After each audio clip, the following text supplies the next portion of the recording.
"Untuk apa aku membawamu ke rumah ini? Untuk memberiku makan sampah?" teriak sang suami, sambil mengoleskan sisa pangsit rebus ke wajahku. Ibu mertua dan teman-temannya yang duduk di ruang tamu tertawa terbahak-bahak. "Kena batunya kau, perempuan bodoh." Aku diam saja sambil mengusap wajahku. Namun ketika suamiku pergi ke kamar mandi, dari sana terdengar jeritan yang begitu keras hingga para tamu melompat dari kursi mereka. Jika Anda akrab dengan perasaan ketika kesabaran telah habis dan jiwa menuntut keadilan, dukung cerita ini dengan like dan bagikan pendapat Anda di kolom komentar. Dukungan Anda sangat berarti. Selamat mendengarkan. Sabtu sore itu meleleh seperti es krim di bawah terik matahari Juli Jakarta, menyisakan rasa lelah yang lengket dan antisipasi malam yang terasa begitu kental. Alia berdiri di tengah dapur yang dibanjiri cahaya lampu oranye hangat, menatap 2 kilogram adonan daging cincang segar, campuran daging sapi premium dan udang, persis seperti yang disukai Irfan, bawang putih yang dihaluskan 2 kali agar teksturnya lembut, garam, lada hitam giling segar tidak ada yang berlebihan. Aroma daging mentah dan rempah-rempah bercampur dengan bau debu buku yang tercium dari ruang tamu, aroma abadi yang sudah menjadi ciri khas apartemen tua peninggalan neneknya di kawasan Cikini ini. Tempat ini adalah bentengnya, tempat perlindungannya, ruang di mana dinding-dindingnya seolah mengingat kehangatan tangan orang-orang yang mencintainya dengan tulus. Namun kini, ia sedang bersiap-siap untuk membiarkan pasukan musuh masuk. Pada pukul 7.00 malam, ibu mertuanya, Ibu Zubaedah, akan tiba dengan rombongan setianya 2 sahabat karibnya, Tante Lita dan Tante Atiek. Mereka adalah tipe ibu-ibu sosialita yang berisik, tidak tahu sopan santun, dan setia pada ratu mereka hingga ke kata-kata paling beracun sekalipun. Alia menghela napas dan mulai menguleni adonan. Tepung bertebaran di atas meja seperti awan tipis, tangannya bergerak dengan terbiasa, hampir otomatis. Selama 12 tahun bekerja di Perpustakaan Nasional, di mana 5 tahun terakhir ia menjabat sebagai Kepala Divisi Naskah Kuno, Alia telah belajar menemukan ketenangan dalam tindakan monoton yang berulang-ulang. Menyortir kartu katalog, menata arsip di rak, dan di rumah menguleni adonan. Ada ritme tersendiri di dalamnya, semacam meditasi. Ia menggiling adonan menjadi lembaran elastis yang tipis, dan di bawah gilingannya, adonan itu menjadi hampir transparan, seperti perkamen naskah kuno. Irfan selalu bilang bahwa pangsit rebus buatan Alia adalah yang terbaik di dunia. Persis buatan mama, tapi kulitnya lebih lembut, katanya suatu kali di awal hubungan mereka, dan itu adalah pujian tertinggi. Saat itu, Irfan menatapnya dengan penuh kekaguman, menangkap setiap kata-katanya, mengagumi wawasannya dan martabatnya yang tenang. Kemana perginya Irfan yang itu sekarang? Pria itu masih tinggal di sini, tidur di ranjang yang sama dengannya. Tetapi tatapannya semakin sering berubah tajam, dan dalam suaranya mulai terselip nada intonasi ibunya suka memerintah dan tidak menerima bantahan. Alia mencetak adonan menjadi lingkaran-lingkaran rapi dengan menggunakan bibir gelas, dan dapur pun dipenuhi kenangan. 3 tahun lalu, ia dan Irfan membuat pangsit bersama, tertawa, saling melempar tepung, dan kemudian, dengan lelah namun bahagia, duduk di meja ini, dan Irfan, sambil meniup pangsit yang masih panas, melahap porsi ketiganya. "Kamu itu hartaku, Al," katanya saat itu, menatap Alia dengan mata penuh cinta, "pintar, cantik, dan masakanmu seenak koki restoran. Mama pasti akan langsung sayang sama kamu." Betapa kelirunya pria itu. Ibu Zubaedah bukan sekadar tidak menyukainya. Sejak hari pertama, ia melihat Alia sebagai musuh. Menantu perempuan yang tenang, berpendidikan tinggi, dan memiliki properti warisan sendiri adalah teguran hidup baginya, bukti bisu bahwa putra kesayangannya, seorang manajer di sebuah showroom mobil, telah lepas dari kendali totalnya. Dan sang ibu mertua pun memulai perang. Perang yang sunyi, melelahkan, dibangun di atas sindiran halus, pujian beracun, dan pengabaian yang demonstratif. Alia melipat pangsit satu demi satu, rapi seperti tentara dalam barisan. Setiap cubitan pada adonan adalah tindakan pembangkangan kecil, protes bisu. Ia akan membuktikan bahwa ia adalah nyonya rumah yang baik. Ia akan menyiapkan makan malam yang sempurna. Ia akan melakukan segalanya agar malam ini berjalan lancar, agar Irfan tidak punya alasan untuk tidak puas. Akhir-akhir ini suaminya menjadi sangat mudah marah. Hal sekecil apapun bisa membuatnya meledak. Sup yang sedikit keasinan, remote TV yang tidak pada tempatnya, panggilan telepon acak dari sahabat Alia. Alia mengaitkan hal ini dengan kelelahan dan masalah di pekerjaan, tetapi jauh di lubuk hatinya ia tahu masalah sebenarnya. Irfan berubah di bawah pengaruh ibunya, menyerap ketidakpuasan ibunya, keluhan abadi ibunya terhadap dunia, dan yang terutama, terhadap dirinya, Alia. Setelah selesai dengan pangsit terakhir, Ia menyimpannya di freezer. Tinggal 1 jam lagi sebelum tamu datang. Ia harus menata meja, menyiapkan salad, dan merapikan diri. Ia berjalan ke ruang tamu, di mana Irfan sedang berbaring bermalas-malasan di sofa, matanya terpaku pada layar ponsel. Pria itu bahkan tidak mendongak. "Sudah siap semua?" tanyanya tanpa mengalihkan pandangan dari layar.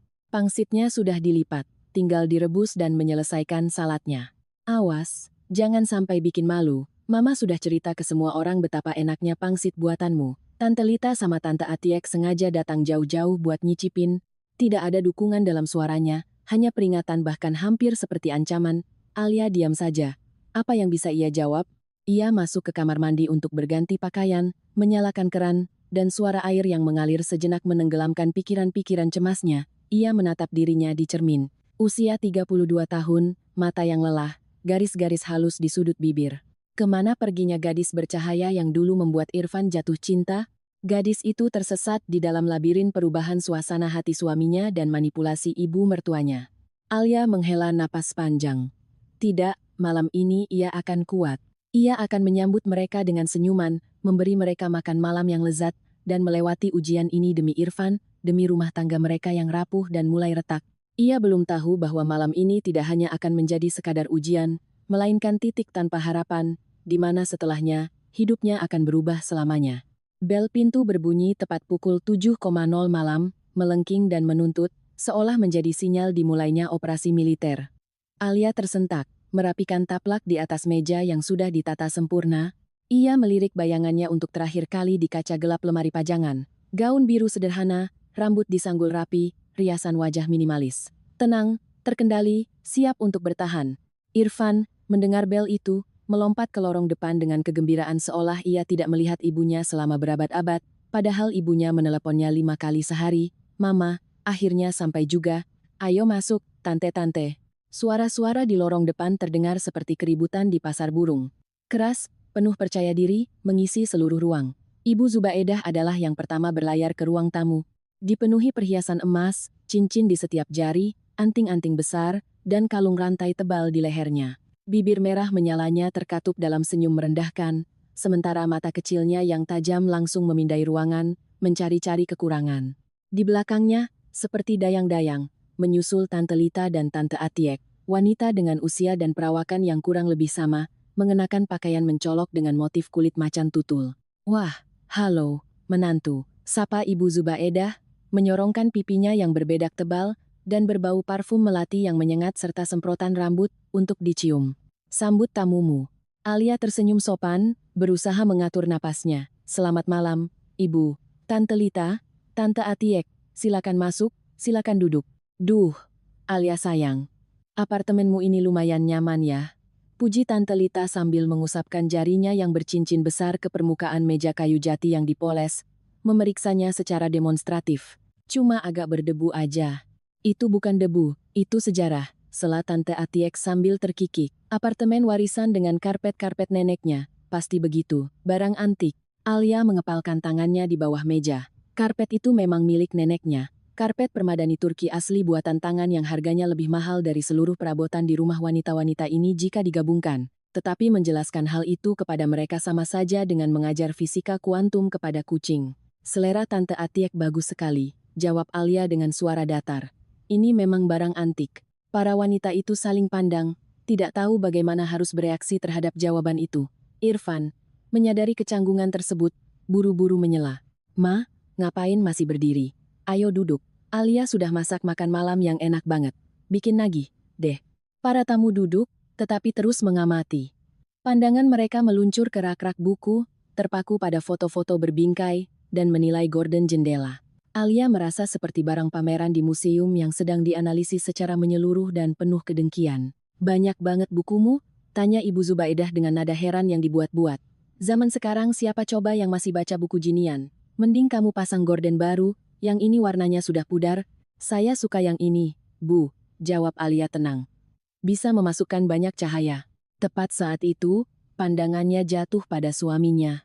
Irfan duduk di sebelah ibunya, menatap mata ibunya dengan penuh penghormatan, dan di wajahnya tertulis ekspresi yang semakin sering Alia lihat belakangan ini, ekspresi anak sekolah, yang merasa bersalah, dan takut mengecewakan guru yang galak. Suaminya tidak membelanya, tidak mengatakan bahwa ini adalah rumah mereka bersama dan gorden mereka bersama.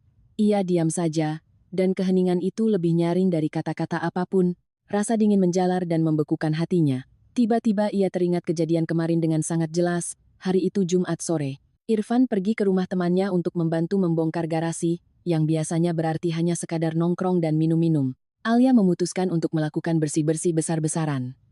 Saat membongkar lemari penyimpanan di lorong, tempat barang-barang lama disimpan, ia menemukan sebuah kardus tertutup rapat tanpa label.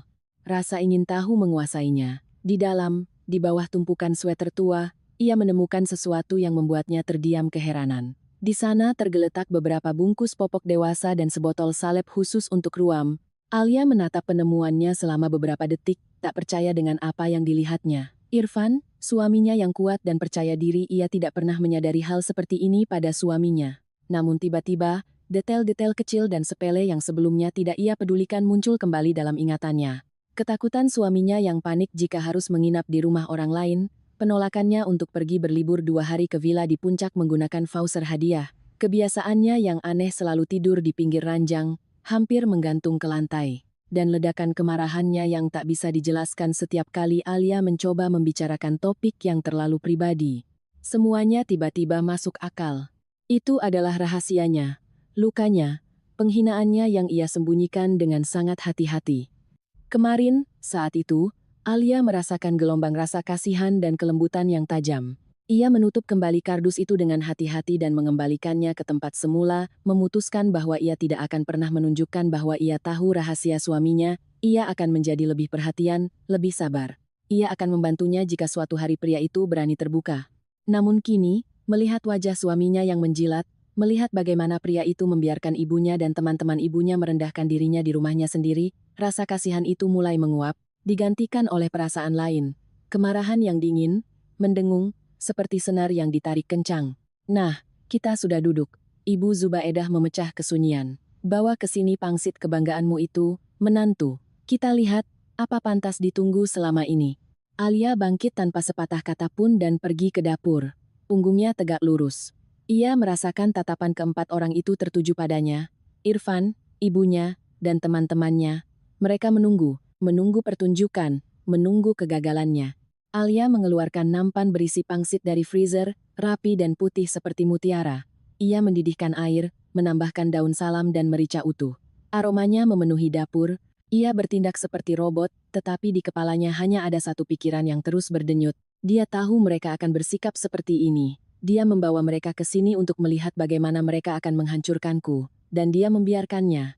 Pikiran itu begitu tajam dan menyakitkan, seperti pecahan kaca di bawah kulit.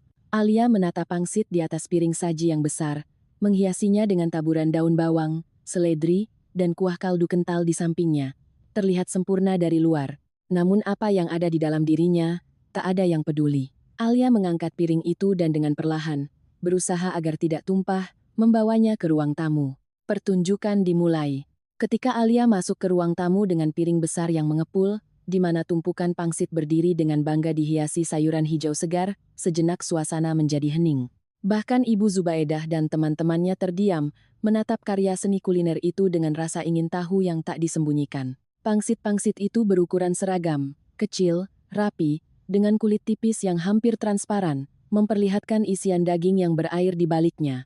Alia meletakkan piring saji itu di tengah meja dengan penuh martabat. Silakan dinikmati, katanya dengan suara datar dan tenang, di mana, bagaimanapun, seorang pendengar yang jeli bisa menangkap nada-nada logam yang dingin. Irfan adalah yang pertama meraih piring, mengambil porsi besar untuk dirinya sendiri, wajahnya menunjukkan antisipasi yang tidak sabar. Nah, Ma, cobain, katanya sambil menggeser piring lebih dekat ke Ibu Zubaedah. Kan aku sudah bilang, Alia ini jago masak. Sang ibu mertua memindai hidangan itu dengan tatapan kritis. Lalu dengan enggan ia mengambil satu pangsit, memotongnya menjadi 2 dengan sendok, mempelajari isiannya dengan saksama, menciumnya, dan baru kemudian memasukkannya ke dalam mulut. Ia mengunyah perlahan, dengan gaya seperti pencicip profesional yang sedang mengevaluasi hidangan langka. Lita dan Atiek tak mengalihkan pandangan darinya, menunggu keputusan.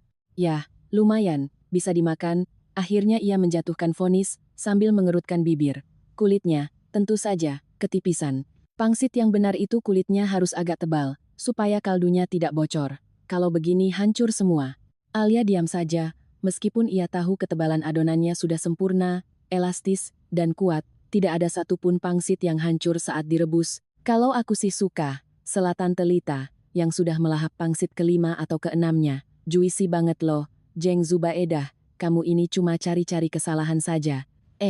Ini daun apa yang kamu tambahkan ke sini, Alia sayang? Daun bawang, Tante, jawab Alia dengan tenang. Dan sedikit seledri biar aromanya segar. Dan saat itulah ledakan terjadi. Kata seledri berdampak pada Irfan seperti kain merah pada banteng. Ia melempar sendok garpunya dengan kasar ke atas piring. Suara benturan logam dan porselen terdengar tajam dan tidak menyenangkan. Seledri, tanyanya berulang kali, dan suaranya berubah menjadi keras dan marah. Kamu masukin seledri ke sini? Alia menatapnya dengan bingung. Iya, sedikit saja buat kesegaran. Kan kamu dulu. Dulu aku diam saja, teriaknya sambil melompat berdiri dari meja. Aku menahan diri karena aku tidak mau menyinggung perasaanmu. Tapi semuanya ada batasnya. Kamu tahu betul dari kecil aku benci banget sama seledri.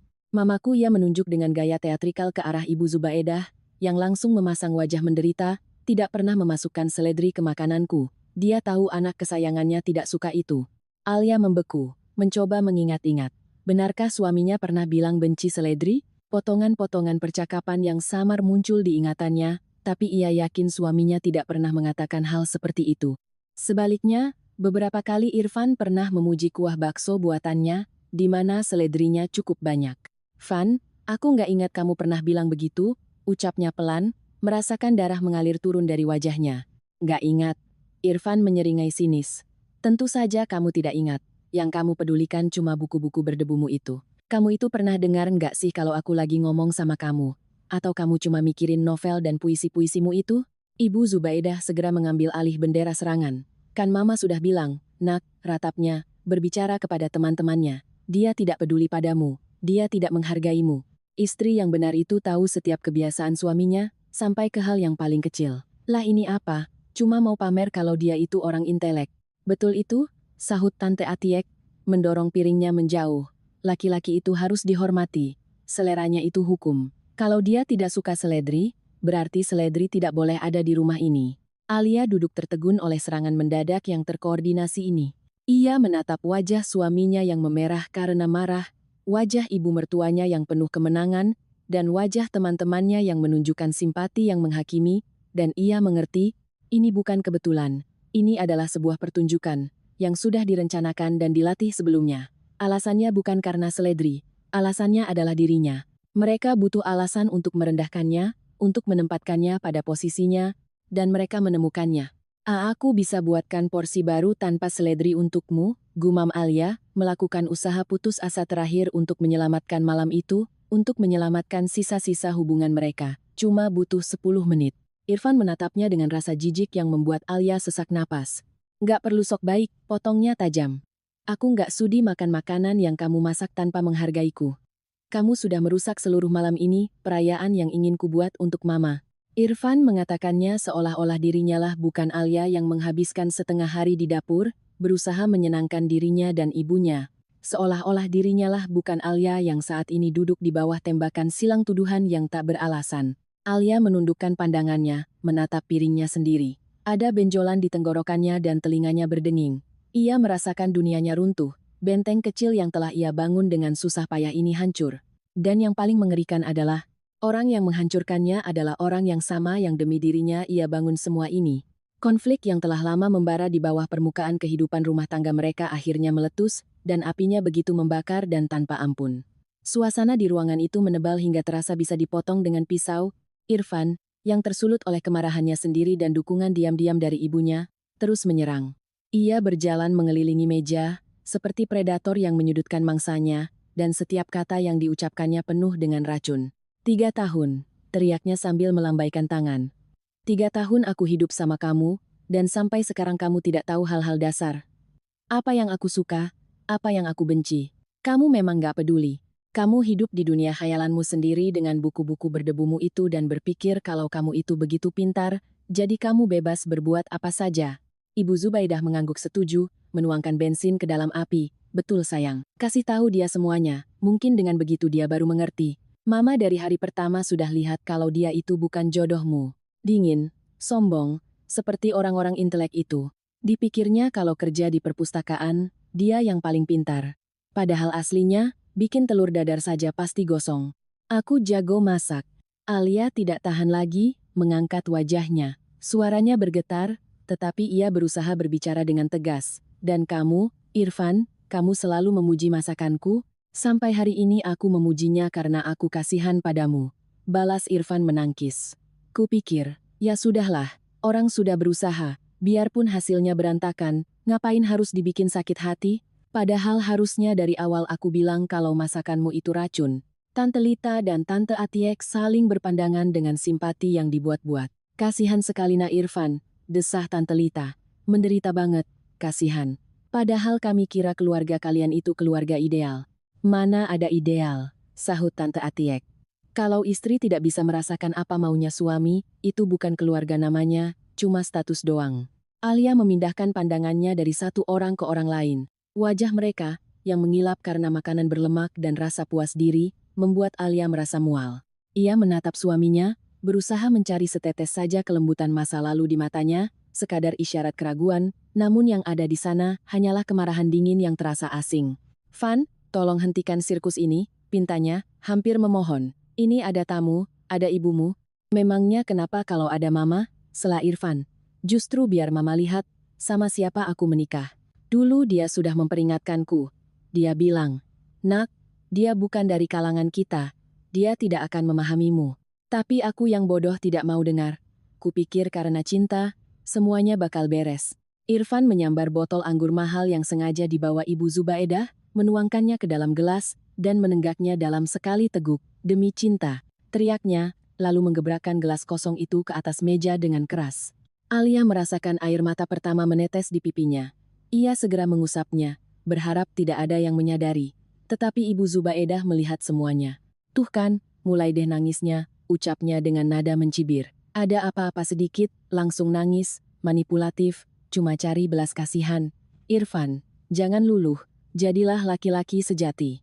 Pada momen itulah, sesuatu di dalam diri Alia seolah berbunyi klik. Rasa kasihan pada diri sendiri, ketakutan, keinginan untuk membenarkan diri semua itu tiba-tiba menghilang, digantikan oleh rasa ingin tahu yang dingin dan berjarak.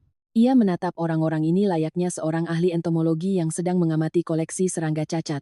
Inilah sang ibu mertua sang laba-laba betina, yang menenun jaring intrik dan manipulasinya. Inilah teman-temannya para lebah pekerja, yang terus mendengung dan menciptakan suasana bising, dan inilah dia, Irfan, sebuah boneka marionet yang menari patuh pada tali yang dipegang oleh ibunya. Ia teringat bagaimana dulu sekali, bahkan sebelum pernikahan mereka, ibunya sendiri, Ibu Wati, berkata kepadanya setelah pertemuan pertama dengan Irfan, Alia sayang, dia anak yang manis, tapi dia gampang disetir. Laki-laki seperti dia butuh tangan yang kuat menuntunnya. Pertanyaannya hanya, tangan siapa itu nantinya, tanganmu, atau tangan ibunya? Dulu Alia tidak memedulikan kata-kata itu, menganggapnya sebagai kecemburuan biasa seorang ibu. Betapa butanya ia dulu. Baiklah, ucap Alia, dan suaranya terdengar sangat mengejutkan karena begitu tenang. Aku mengerti, aku ini istri yang buruk, nyonya rumah yang gagal, dan sama sekali tidak pantas untuk laki-laki sehebat kamu, Irfan. Terus apa selanjutnya? Kamu mau cerai? Pertanyaan ini membuat Irfan lengah. Ia jelas tidak mengharapkan reaksi seperti itu. Dalam skenarionya, Alia seharusnya menangis, memohon ampun, dan berjanji untuk berubah. Cerai? Tanyanya kebingungan. Kenapa tiba-tiba cerai? Aku cuma mau kamu sadar sama kesalahanmu, supaya kamu mulai menghargai aku dan ibuku. Sedangkan aku ingin kamu menjadi dewasa, jawab Alia, menatap langsung ke matanya. Agar kamu belajar bertanggung jawab atas ucapan dan tindakanmu, bukannya malah sembunyi di balik daster ibumu. Ibu Zubaedah melompat berdiri, seolah baru saja disengat lebah. Berani-beraninya kamu, pekiknya. Anakku ini laki-laki sejati. Kamu yang merusaknya, merongrong dia dari pagi sampai malam. Saya tidak pernah merongrongnya, bantah Alia. Saya hanya memintanya menjadi suami saya, bukan sekadar menjadi putra ibu. Tapi sepertinya, itu tugas yang terlalu berat. Alia bangkit dari meja. Kurasa makan malamnya sudah selesai. Mohon maaf, para tamu sekalian, karena tidak memenuhi ekspektasi kalian. Mau kemana kamu? Irfan menghalangi jalannya. Kita belum selesai. Aku yang sudah selesai, kata Alia tegas. Aku tidak mau lagi ikut campur dalam pertunjukan ini. Ia mencoba melangkah melewati suaminya, tetapi Irfan mencengkeram lengannya. Jari-jarinya mengunci pergelangan tangan Alia seperti catok baja. Kamu tidak akan pergi kemana-mana sampai aku mengizinkanmu, desisnya dari sela-sela giginya. Lepaskan aku, ucap Alia pelan. Sakit. Aku yang lebih sakit, teriak Irfan tepat di depan wajahnya. Kamu pikir enak buatku menyadari kalau aku menikah dengan perempuan yang sama sekali tidak peduli padaku? Ada kilatan kegilaan di mata suaminya. Alia sadar bahwa situasi ini mulai di luar kendali. Ia menatap ibu mertuanya, mencari dukungan, tetapi wanita itu hanya tersenyum puas mengamati adegan tersebut. Ia senang melihat putranya menertibkan istri yang keras kepala. Malam ini berubah menjadi mimpi buruk yang nyata, dan Alia tidak melihat jalan keluar dari semua ini. Cengkeraman Irfan di pergelangan tangan Alia semakin menguat. Alia mencoba melepaskan diri, tetapi kekuatan suaminya melumpuhkannya. Pria itu menatapnya dari atas ke bawah, dan di matanya yang belum lama ini penuh cinta, kini hanya ada kemarahan dingin, bercampur dengan semacam keras kepala yang kekanak-kanakan. Aku bilang, kita belum selesai, ulangnya, mengeja setiap kata. Kamu akan duduk dan mendengarkan. Ia menyeret Alia kembali ke meja dan mendudukannya dengan kasar di kursi. Ibu Zubaedah dan teman-temannya menyaksikan adegan ini dengan kepuasan yang tak disembunyikan. Di mata mereka, Alia bukanlah korban kekerasan dalam rumah tangga, melainkan pelayan yang memberontak yang pantas dihukum oleh tuannya. Nah, begitu lebih baik, ucap Irfan puas, melepaskan tangan Alia. Di kulit Alia yang lembut, sudah terlihat bekas kemerahan dari cengkeraman jari-jarinya. Sekarang kita bicara seperti orang dewasa. Irfan kembali menuang minumannya. Tetapi kali ini ia tidak meminumnya, melainkan meletakkan gelas itu di depannya, seolah itu adalah simbol kekuasaannya. Kamu pikir ini cuma soal seledri? Ia mulai lagi, suaranya meninggi menjadi teriakan. Bukan, sayangku, ini cuma puncaknya. Kamu ingat waktu tahun lalu kita mau pergi ke acara ulang tahun Om Haris? Ingat. Alia mengangguk dalam diam. Ia sangat mengingat hari itu. Dan ingat apa yang kamu lakukan waktu itu? Pria itu terus mendesak. Mamaku cuma minta tolong ditemani milih baju. Cuma minta tolong. Terus kamu bilang apa? Kamu bilang kamu banyak kerjaan di perpustakaanmu itu dan gak ada waktu buat hal-hal bodoh. Itu tidak benar, ucap Alia pelan namun jelas. Ibumu meneleponku jam 9 pagi, dan menuntutku agar segera menemaninya keliling mal saat itu juga. Padahal hari itu, aku ada jadwal penyerahan laporan tahunan. Aku bilang aku baru bisa setelah jam 3 sore. Ibumu langsung menutup telepon, lalu meneleponmu dan mengadu kalau aku telah menghinanya. Bohong, Irfan meninju meja, sampai-sampai piring-piring melompat. Kamu cuma malas. Kamu jijik sama keluargaku. Kamu anggap mereka semua di bawah levelmu. Orang-orang biasa yang gak pantas buat kamu si kaum intelektual. Itu kan cuma omonganmu sekarang, bantah Alia, merasakan bagaimana ketakutan perlahan digantikan oleh kekosongan yang dingin dan bergaung. Waktu itu, kamu sendiri yang bilang padaku kalau mama hanya sedang emosi. Aku bilang begitu karena aku lagi-lagi kasihan padamu. Bentaknya. Kupikir, ya sudahlah, baru pertama kali, namanya juga manusia. Terus pas malam tahun baru. Ingat malam tahun baru? Bagaimana mungkin ia lupa? Mereka sudah sepakat untuk merayakan malam pergantian tahun berdua saja di rumah. Alia memasak makan malam istimewa, menyalakan lilin, tetapi pada pukul 10 malam Ibu Zubaedah menelepon sambil menangis, memberitahu bahwa tensi darahnya naik dan ia takut sendirian. Irfan, tanpa pamit sepatah kata pun, langsung melesat pergi ke rumah ibunya. Ia baru pulang pagi harinya, dengan wajah merasa bersalah, dan tubuh berbau masakan ibunya. Mama waktu itu sakit, teriak Irfan. Seolah membaca pikiran Alia, dia bisa saja mati. Lalu kamu apa? Malah ngambek. Wah, malam romantisnya dirusak, begitu kan? Dasar egois. Ibumu tidak sedang sekarat, jawab Alia tenang. Tensi darahnya cuma 140/90. Waktu itu aku menelepon ke rumah sakit tempat kamu bilang kamu panggil ambulans. Mereka bilang tidak ada panggilan atas nama ibumu. Dan di foto-foto teman arisan ibumu di media sosial yang diunggah malam itu juga, kalian semua sedang asyik bakar-bakar jagung merayakan tahun baru. Keheningan yang berdenging menggantung di ruangan itu. Ibu Zubaedah memucat. Ia jelas tidak menyangka bahwa menantunya akan mengecek kebohongannya. Kamu memata-mataiku, desisnya, setelah berhasil menguasai diri. Saya hanya ingin tahu apakah kondisi ibu baik-baik saja. Alia mengangkat bahu.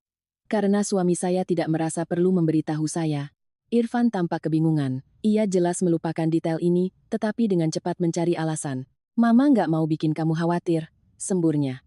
Dia bilang dia sudah baikan, dan memaksa aku buat tinggal, biar nggak bahaya nyetir malam-malam. Dia peduli sama keselamatanku, beda sama kamu. Setiap kata-katanya adalah kebohongan, tetapi kebohongan yang tampaknya benar-benar ia yakini sendiri. Ia menulis ulang masa lalu mereka secara langsung, mengubah Alia menjadi monster dan ibunya menjadi martir suci. Dan semakin banyak Irfan berbicara, semakin Alia mengerti. Ia tidak sedang hidup bersama seorang suami, melainkan dengan bayang-bayang ibu suaminya, dengan seorang pria yang tidak memiliki pendapat sendiri, keinginan sendiri, tekad sendiri. Alia kembali teringat pada temuannya kemarin kardus berisi popok dewasa itu. Awalnya ia merasa kasihan, namun kini, rasa kasihan itu bercampur dengan rasa jijik. Suaminya lemah, bukan hanya secara fisik, tetapi juga moral. Kondisi inkontinensianya bukan sekadar masalah medis, melainkan simbol dari ketidakmampuannya mengendalikan hidupnya sendiri, mempertahankan batasannya, menjadi orang dewasa. Ia bergantung pada ibunya dalam segala hal. Ibunya adalah tongkat penopangnya, pelindungnya, alasannya. Sedangkan Alia, di dalam sistem ini, hanyalah sebuah fungsi, perawat gratis yang praktis, koki, dan donatur finansial yang sewaktu-waktu bisa direndahkan demi kepuasan ego mereka. Kamu tahu, Van, ucap Alia, dan suaranya terdengar luar biasa datar. Kamu benar, aku memang istri yang buruk. Irfan terkejut bukan main, tidak tahu bagaimana harus bereaksi. Aku terlalu sabar, lanjut Alia, menatap langsung ke matanya. Terlalu memaklumi, terlalu toleran terhadap sifat kekanak-kanakanmu dan ketergantungan patologismu pada ibumu. Kesalahanku adalah, aku pikir aku mencintai seorang pria dewasa, padahal nyatanya aku hidup dengan anak laki-laki kecil penakut yang tidak berani melangkah tanpa persetujuan mamanya. Wajah Irfan memerah padam. Tutup mulutmu, geramnya. Beraninya kamu ngomong begitu? Aku berani. Alia perlahan bangkit dari kursinya. Kali ini, Irfan tidak berani menghentikannya. Karena itu kenyataan, dan kamu tahu itu. Alia menatap ibu mertuanya, menatap wajahnya yang berkerut karena marah. Dan Anda, Ibu Zubaedah, Anda tidak membesarkan seorang pria, melainkan salinan persis diri Anda sendiri. Seorang manipulator egois. Selamat, Anda menang. Anda mendapatkannya seutuhnya. Alia berbalik dan berjalan menuju kamar tidur. Ia tidak takut lagi. Di dalam dirinya ada kekosongan dingin yang mendengung, yang lebih kuat dari rasa takut manapun. Ia tahu malam ini belum berakhir, penghinaan terbesarnya masih akan datang, tetapi ia juga tahu bahwa setelah malam ini, ia tidak akan pernah sama lagi. Ketika Alia hampir mencapai pintu kamarnya, Irfan, seolah terbangun dari pingsannya, dalam beberapa lompatan berhasil menyusulnya. Ia mencengkeram bahu Alia dan memutarnya dengan kasar. Wajahnya bengkok karena amarah. Tuduhan tentang sifat kekanak-kanakan dan ketergantungan pada ibunya, yang diucapkan dengan begitu tenang dan tepat sasaran, menghantam harga dirinya jauh lebih keras daripada teriakan dan air mata apapun. Kamu pikir kamu bisa pergi begitu saja? Desisnya di depan wajah Alia. Ngomong begitu lalu pergi? Oh tidak, sayang, tidak bisa begitu. Kamu harus mempertanggungjawabkan kata-katamu. Ia kembali menyeret Alia ke ruang tamu, ke tengah pengadilan dadakan ini. Ibu Zubaedah dan teman-temannya menatap mereka dengan rasa ingin tahu yang rakus, layaknya penonton barisan depan pada pertunjukan teater kelas teri. Minta maaf, tuntut Irfan, mendorong Alia ke arah meja. Minta maaf sama mamaku, sekarang juga. Aku tidak punya alasan untuk meminta maaf padanya, jawab Alia tegas. Aku mengatakan yang sebenarnya. Oh, kebenaran, Irfan meledak. Kamu mau kebenaran? Akan kutunjukkan kebenaran padamu sekarang. Irfan mengedarkan pandangan ke sekeliling meja, dan tatapan gilanya berhenti pada piring saji berisi pangsit rebus yang hampir belum tersentuh. Ini kebenaranmu, teriaknya. Kamu pikir kamu nyonya rumah yang baik? Kamu pikir sampah ini ada yang mau makan? Ia meraih piring terdekat yang penuh dengan pangsit yang sempat ia ambil di awal tadi, lalu sejenak terdiam. Alia melihat kilatan suatu keputusan di mata suaminya. Ia sadar bahwa sesuatu yang mengerikan dan tak dapat diperbaiki akan segera terjadi. Ia secara naluriah mencoba mundur, tetapi sudah terlambat. Pangsit buatanmu ini, anjing pun gak bakal mau makan, teriak Irfan. Dan kalimat itu, yang syarat akan kebencian pekat, menggantung di udara, disusul dengan melayangnya piring tersebut. Alia tidak sempat menghindar. Pangsit hangat yang licin, bercampur dengan kuah kaldu dan sisa salad, menghantam wajahnya. Beruntung, piring porselen itu meleset dari wajahnya dan dengan suara dentingan keras pecah berkeping-keping di dinding belakangnya, menghujani lantai dengan pecahan tajam, hening seperti kuburan. Alia berdiri dengan pandangan kabur dan telinga berdenging. Sisa kuah kaldu yang berminyak mengalir turun di wajahnya, rambutnya, dan gaun birunya, sepotong kulit pangsit rebus menempel di pipinya. Ia mencium bau mual dari daging dingin dan bawang. Dan di tengah keheningan itu, terdengar suara tawa. Awalnya pelan tertahan, lalu semakin keras dan semakin keras. Itu tawa Ibu Zubaedah. Wanita itu tertawa terbahak-bahak sambil mendongakkan kepala, menunjuk Alia dengan jari berkuku merah menyalanya. Anting-anting emasnya bergoyang mengikuti irama tawanya yang mengerikan. "Kena batunya kau, perempuan bodoh," teriaknya di sela-sela tawa.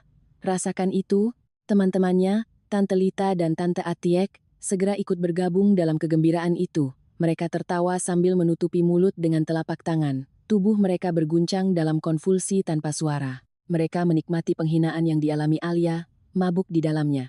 Alia perlahan mengangkat tangannya dan menyingkirkan potongan pangsit dari pipinya. Ia menatap jari-jarinya yang kotor oleh kuah dan sari daging, lalu memindahkan pandangannya ke suaminya. Irfan berdiri, terengah-engah, dengan ekspresi kepuasan yang menjijikkan di wajahnya. Ia melakukannya.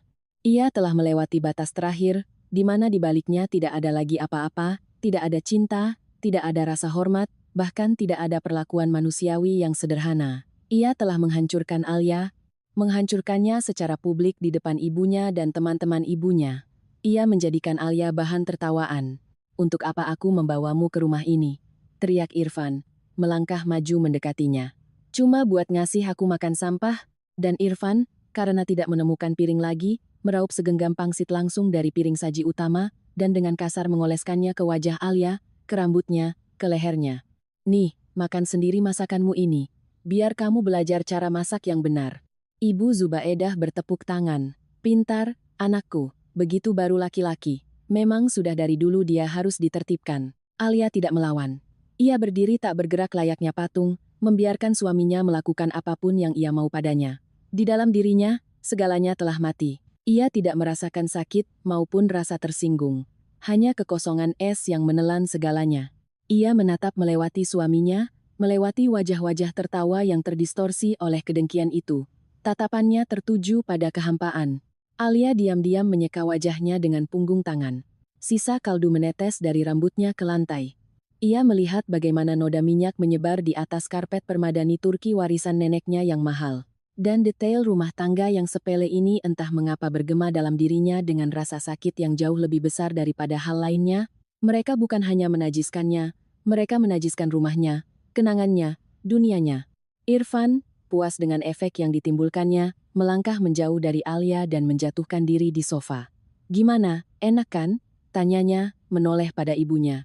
Sekarang mungkin dia baru bisa mikir, sudah saatnya.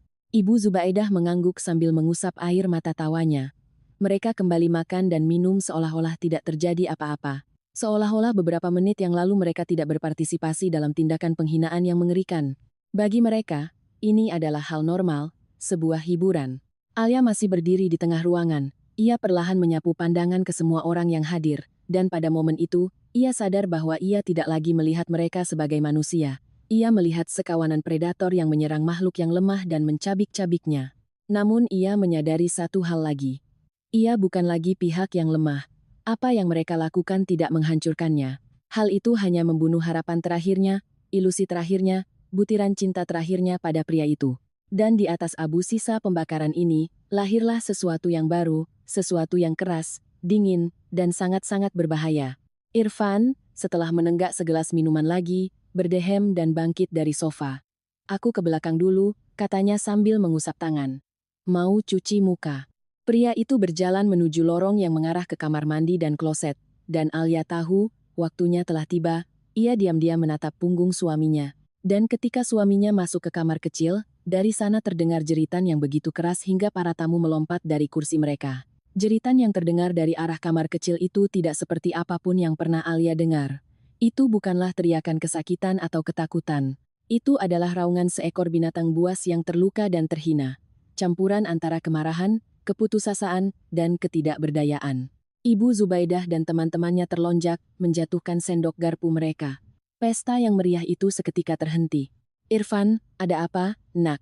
teriak sang ibu mertua dengan panik, melompat dari tempat duduknya. Tidak ada jawaban. Sebaliknya, dari balik pintu terdengar suara pukulan, lalu suara dentuman keras, seolah ada benda berat yang jatuh ke lantai ubin.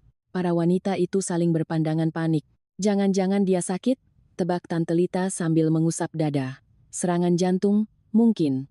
Ibu Zubaedah menabrak kursi-kursi, bergegas berlari ke lorong. Sayang, buka pintunya, kamu kenapa? Ia menarik gagang pintu berulang kali, tetapi pintu itu terkunci dari dalam. Tante-tante yang kebingungan di belakangnya bergantian memberi saran, dobrak pintunya. Telepon ambulans. Alia tetap duduk di kursinya. Ia tidak bergerak, hanya mengamati kepanikan itu dengan ketenangan yang dingin dan berjarak. Di wajahnya, yang masih kotor oleh sisa makanan, tak ada satupun otot yang berkedut. Ia tahu bahwa secara fisik Irfan baik-baik saja. Namun egonya, harga diri kelaki-lakiannya, citra maco yang selama ini dibangunnya dengan susah payah baru saja hancur berkeping-keping. Akhirnya, setelah beberapa menit tarikan putus asa, kunci pintu terbuka dan pintu kloset itu terhempas lebar. Di ambang pintu berdirilah Irfan. Wajahnya pucat pasi, bibirnya gemetar, dan matanya membelalak gila. Di satu tangannya ia memegang selongsong tisu toilet yang sudah kosong, dan di tangan lainnya ia meremas sebungkus popok dewasa, benda yang sama yang dengan sengaja Alia letakkan di atas tangki kloset duduk sebagai pengganti gulungan tisu baru. Kamu, erang Irfan, menunjuk Alia dengan jari yang gemetar. Kamu yang melakukan ini? Ibu Zubaedah dan teman-temannya mematung, mengalihkan tatapan tak mengerti dari putranya ke arah menantunya, lalu ke benda di tangan pria itu. Apa itu? Tanya Tante Atiek kebingungan. Popok dewasa? Irfan, buat apa kamu pakai popok dewasa? Ibu Zubaedah sepertinya mulai mengerti sesuatu. Wajahnya memanjang, dan matanya membulat ngeri. Ini bukan seperti yang kalian pikirkan, teriak Irfan, menyadari bahwa rahasianya akan segera terbongkar. Ini perbuatan dia. Dia yang menaruh ini di sini. Dia mau mempermalukanku. Alia perlahan bangkit dari meja dan berjalan menuju kamar mandi yang bersebelahan dengan kloset. Ia secara demonstratif mengabaikan teriakan suaminya dan tatapan tercengang para tamu. Ia menyalakan keran, mengambil sabun, dan mulai mencuci wajahnya dengan teliti dan metodis. Ia tidak hanya membilas sisa-sisa kuah pangsit dari tubuhnya, tetapi juga seluruh kotoran, kebohongan, dan penghinaan yang telah menumpuk selama 3 tahun pernikahannya. Ia menatap pantulan dirinya di cermin. Dari pipinya yang merah meradang mengalir busa sabun bercampur minyak. Di mata abu-abunya yang belum lama ini penuh air mata, kini menyala api yang dingin. Ia bukan lagi korban. Ia bukan lagi Alia yang pendiam dan patuh, yang menanggung segalanya demi ilusi kebahagiaan rumah tangga. Alia yang itu telah mati hari ini, di sini, di dapur ini, di bawah hujan pangsit dan tawa ibu mertuanya, dan di tempatnya lahirlah wanita lain. Wanita yang tahu nilai dirinya. Wanita yang tidak akan membiarkan siapapun merendahkannya lagi. Di lorong belakangnya, kekacauan terus berlanjut. Apa yang sebenarnya terjadi? Tolong, ada yang jelaskan. Tuntut Tante Lita. Dia sudah gila, jerit Irfan. Dia balas dendam padaku, cuma karena aku bilang kebenaran di depan wajahnya. Sayang, tenang dulu. Ibu Zubaedah mencoba menenangkan putranya. Ayo kita bicarakan, jangan di depan orang. Alia mematikan keran dan mengeringkan wajahnya dengan handuk bersih. Kemudian ia menggerai rambutnya, mengibas sisa-sisa makanan darinya, merapikannya dengan tangan, lalu keluar dari kamar mandi. Ia berjalan melewati rombongan yang kebingungan itu, langsung menuju kamar tidurnya, dan mengunci pintu. Barulah setelah sendirian, ia membiarkan dirinya menghembuskan napas panjang. Tubuhnya gemetar hebat. Ini bukan ketakutan, melainkan ketegangan saraf, efek samping dari stres yang baru saja dialaminya. Ia berjalan ke jendela dan membukanya lebar-lebar. Udara malam yang sejuk, khas sisa hujan rintik-rintik di Jakarta, menyerbu masuk ke dalam kamar, membawa serta aroma aspal basah dan pepohonan. Ia menarik napas dalam-dalam, berusaha menenangkan jantungnya yang berdegup kencang. Apa yang telah ia lakukan? Sebagian dari kesadarannya bagian yang dididik melalui buku-buku sastra tentang pengampunan dan kebaikan berteriak bahwa tindakannya kejam dan licik. Ia telah memamerkan rahasia paling memalukan dari orang yang pernah ia cintai. Namun bagian dirinya yang lain, bagian yang baru saja lahir hari ini, menjawab dengan dingin, dia pantas mendapatkannya. Dia yang melewati batas duluan, dia mencoba menghancurkan martabatku, aku hanya menunjukkan kepada semua orang siapa dia sebenarnya. Bukan singa yang garang, melainkan serigala pengecut yang menutupi kelemahannya dengan agresi. Dari balik pintu terdengar suara teriakan yang teredam. Sepertinya para tamu mencoba untuk pulang, sementara Irfan dan ibunya berusaha menahan mereka, mencoba menjelaskan dan mencari pembenaran. Alia tersenyum sinis membayangkan wajah Tante Lita dan Tante Atiek. Pastilah mereka akan menyebarkan berita ini ke seluruh lingkaran pergaulan mereka. Besok, seluruh Jakarta akan tahu bahwa manajer showroom yang garang, Irfan, ternyata mengompol di kasur. Itu adalah balas dendam yang kejam, namun adil. Pria itu menghantam wajahnya dengan piring makanan. Alia menghantamnya pada titik yang paling menyakitkan harga diri kelaki-lakiannya. Skornya kini seri. Alia mengeluarkan tas travel dari lemari dan mulai mengemasi barang-barang. Bukan barangnya, melainkan barang-barang Irfan.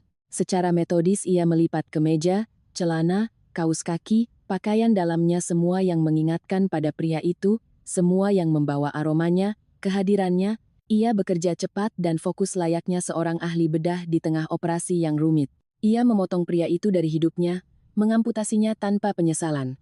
Setelah kemeja terakhir masuk, ia menutup resleting tas dan meletakkannya di dekat pintu. Lalu ia duduk di tepi ranjang, dan untuk pertama kalinya sepanjang malam itu, ia membiarkan dirinya menangis.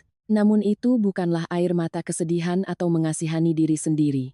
Itu adalah air mata kelegaan, seolah batu berat yang telah ia pikul di dadanya selama 3 tahun akhirnya jatuh. Ia menangis, membebaskan diri dari masa lalu, dari harapan yang tak terwujud, dari cinta yang beracun. Ia menangis, mengucapkan selamat tinggal pada gadis naif yang dulu ada pada dirinya. Dan dengan setiap tetes air matanya, ia merasa semakin kuat.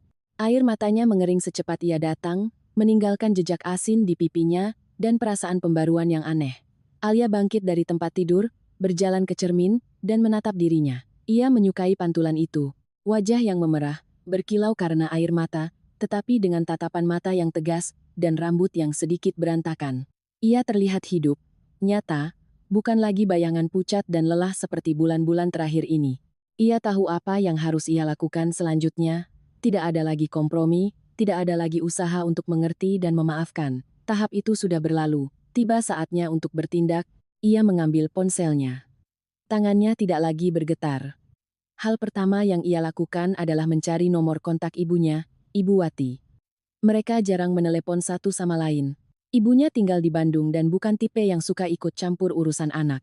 Namun Alia tahu, di saat-saat sulit, ibunya akan selalu berada di pihaknya. "Halo nak," terdengar suara di seberang sana, suara tenang yang sudah sangat dikenalnya sejak kecil. "Ada apa? Suaramu aneh." Alia tersenyum tipis. Ibunya selalu bisa merasakan kondisinya meski terpisah ratusan kilometer. "Banyak yang terjadi, Bu." "Semuanya terjadi." Lalu ia bercerita.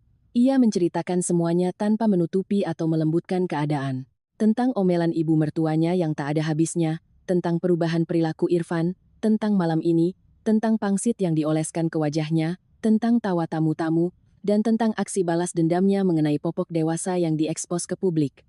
Ibu Wati mendengarkan dalam diam, tak menyela sedikit pun. Ketika Alia selesai, ada jeda keheningan selama beberapa detik di ujung telepon. "Jadi begini," akhirnya ibunya bersuara, menggunakan nada bicaranya sebagai mantan guru saat menarik kesimpulan di akhir materi yang rumit. "Pertama, kamu hebat, Bu, tapi aku kejam banget." Alia tak tahan menyela, "Aku mempermalukan dia."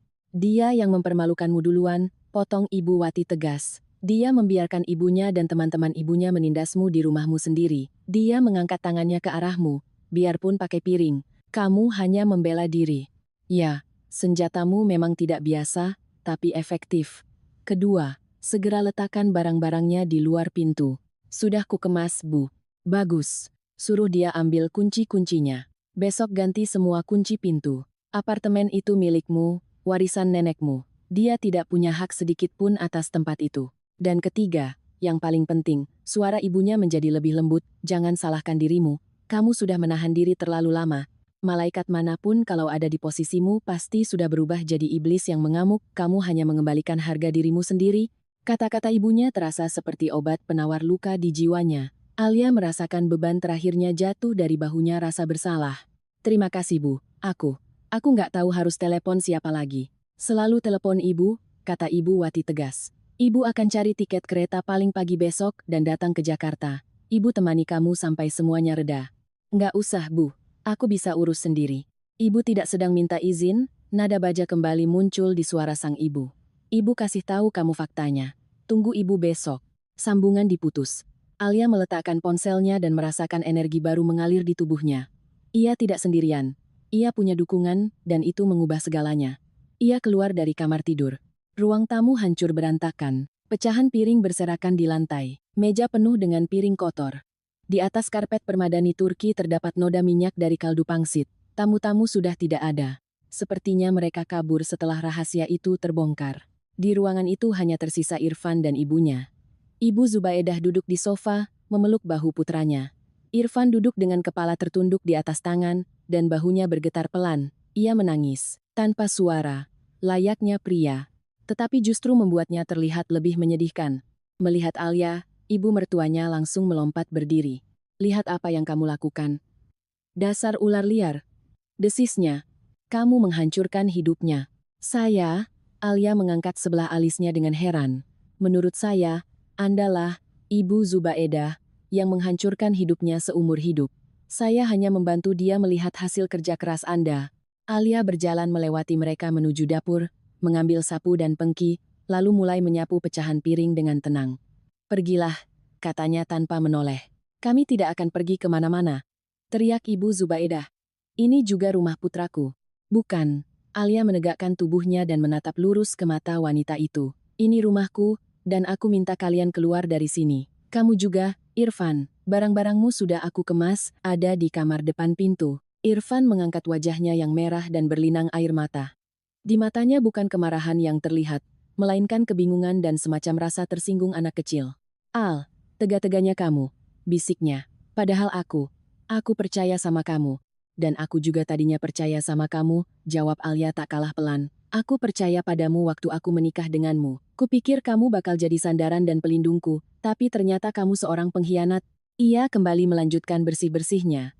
Kalian punya waktu 10 menit untuk mengambil sisa barang-barangnya dan pergi, katanya sambil membuang pecahan piring ke tempat sampah. Kalau kalian tidak pergi, aku akan panggil polisi. Polisi? Pekik ibu mertuanya. Ya. Atas dasar apa? Atas dasar orang asing berada di apartemen saya tanpa persetujuan saya, serta atas dasar penyerangan fisik dan perusakan barang milik saya. Saya rasa pihak kepolisian punya banyak pertanyaan untuk putra ibu, itu hanyalah gertakan, tentu saja. Ia tidak akan memanggil polisi, tetapi argumen itu ampuh. Ibu Zubaedah menatapnya dengan penuh kebencian, tetapi sadar bahwa menantunya tidak sedang bercanda. Ayo pergi, nah, katanya sambil menarik lengan baju Irfan. Tidak ada gunanya kita tinggal di sarang ular ini. Nanti kamu bisa dapat istri yang normal, bukan monster seperti dia. Ia menyeret putranya ke kamar tidur. Alia bisa mendengar mereka melemparkan sisa barang-barang ke dalam tas.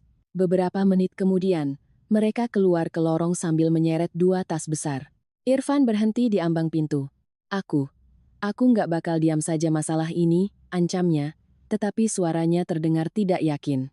Biarkan saja, Van, jawab Alia lelah. Ini jalan terbaik buat kita semua.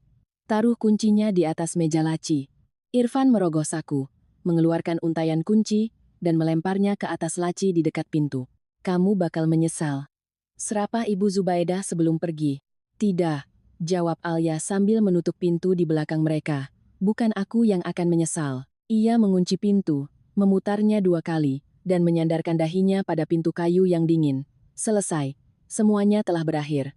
Keheningan menguasai apartemen itu, hanya dipecahkan oleh suara detak jam dinding. Namun ini adalah jenis keheningan yang berbeda. Bukan ketegangan penuh antisipasi seperti sebelum tamu datang. Ini adalah keheningan kebebasan. Sendirian, Alia tidak merasakan kelegaan yang meledak-ledak maupun kebahagiaan, hanya kelelahan yang luar biasa dan menelan semuanya. Adrenalin yang menopangnya sepanjang malam kini menyusut, meninggalkan ruang kosong yang mendengung. Ia berjalan mengelilingi apartemen, seolah baru pertama kali melihatnya. Inilah ruang tamu yang berantakan medan pertempuran yang baru saja usai. Pecahan berserakan di lantai, piring kotor di meja, noda minyak jelek di atas karpet. Noda itu terasa seperti simbol pernikahannya. Sesuatu yang asing, kotor, tertinggal di atas permukaan bersih hidupnya.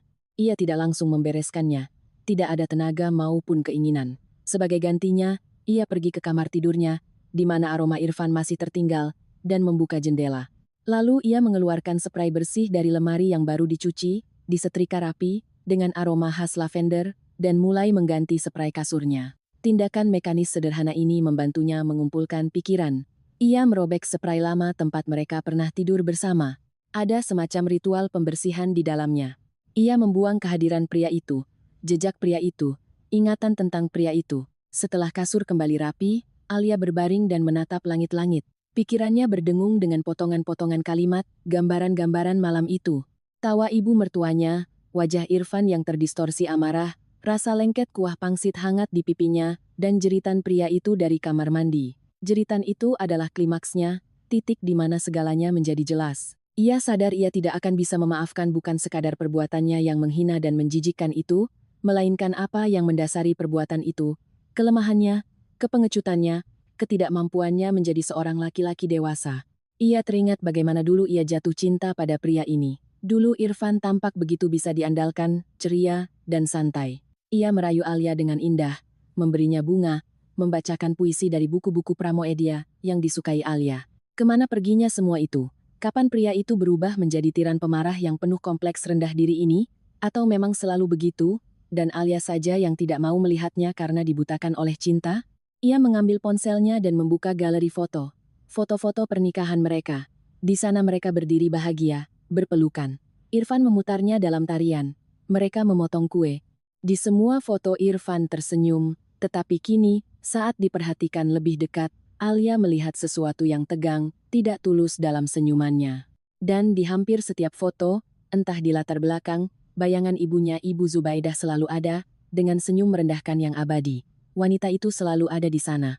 Dia selalu menjadi pihak ketiga dalam hubungan mereka. Alia menghapus semua foto kebersamaan mereka tanpa ampun, satu persatu. Rasanya sakit, seperti mengupas kulitnya sendiri. Tapi itu perlu, ia harus membersihkan pria itu dari hidupnya, dari ponselnya, dari kepalanya. Kemudian ia membuka internet dan mencari di Google cara menghilangkan noda minyak dan kaldu dari karpet. Setelah membaca beberapa artikel, ia mengerti bahwa ia tidak akan bisa membersihkannya sendiri. Ia butuh jasa cuci karpet profesional. Ia menemukan nomor kontak perusahaan cleaning service pertama yang muncul dan mendaftarkannya untuk besok pagi. Besok, ia akan memulai hidup baru. Kehidupan di mana tak akan ada tempat bagi noda minyak, baik di karpet maupun di dalam jiwanya. Pikirannya kembali melayang pada Irfan dan rahasianya. Enuresis. Mengompol.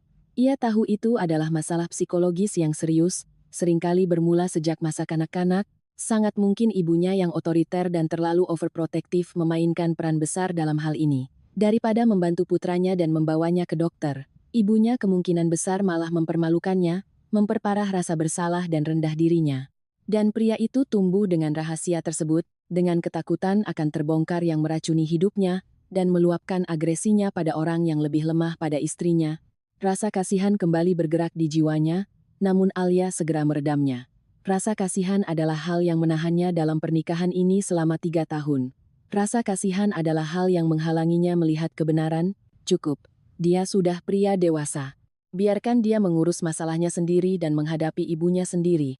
Alia bangkit, berjalan ke rak buku, dan mengusap punggung buku-buku lama. Pramoedia, NH Dini, Seno Gumira, teman-temannya yang setia dan bisu. Mereka tidak pernah mengkhianati. Ia mengambil buku puisi terjemahan Chairil Anwar secara acak dan membukanya. Ada batas suci dalam kedekatan manusia, yang tak bisa dilewati oleh rasa cinta dan gairah sekalipun. Ia menutup buku itu. Pria itu telah melewati batas tersebut, dan tak ada jalan untuk kembali. Keesokan paginya, Alia terbangun oleh dering telepon, dari ibunya. Ibu sudah di stasiun Gambir, lapornya ceria. 1/2 jam lagi sampai di tempatmu. Gak usah dijemput, ibu naik taksi online. Gimana kabarmu? Normal, jawab Alia, dan dengan terkejut ia menyadari bahwa itu memang benar. Ia merasa cukup istirahat, dan secara mengejutkan, tenang, sini, Bu. Aku siapkan sarapan. Ia bangun, mandi, dan menyeduh kopi. Apartemen itu sunyi dan kosong, tetapi kekosongan ini tidak lagi menekannya. Sebaliknya, hal ini memberinya perasaan lapang, kebebasan. Ia menyalakan musik jazz melankolis yang pelan dan untuk pertama kalinya setelah sekian lama, merasakan harmoni. Saat ia sedang memasak nasi goreng, bel pintu berbunyi. Alia menegang. Mungkinkah Irfan memutuskan untuk kembali? Ia mengintip dari lubang pintu. Di ambang pintu berdiri tetangganya yang tinggal di lantai bawah gedung tua itu, Oma Marni, seorang nenek rapuh berusia 80-an tahun. Alia sayang, Selamat pagi, sapa nenek itu riang ketika Alia membuka pintu. Oma mampir sebentar. Kamu semalam gak kebanjiran kan? Soalnya plafon dapur Oma ada noda rembesan air, netes. Loh, gak kok, Oma. Alia terkejut, tempatku kering semua. Aneh ya, si nenek menggelengkan kepala. Ya sudah, mungkin dari pipa saluran tua. Maaf ya ganggu. Alia menutup pintu, dan saat itulah ia tersadar. Kemarin, di kamar mandi, suara pukulan dan dentuman keras, ia bergegas ke kamar mandi. Benar saja, tangki kloset duduknya retak parah, dan dari sana air mengalir keluar seperti benang tipis, membentuk genangan kecil di lantai. Rupanya, Irfan dalam kemarahannya memukul atau menendang kloset itu. Luar biasa, keluh Alia. Sekarang malah banjir.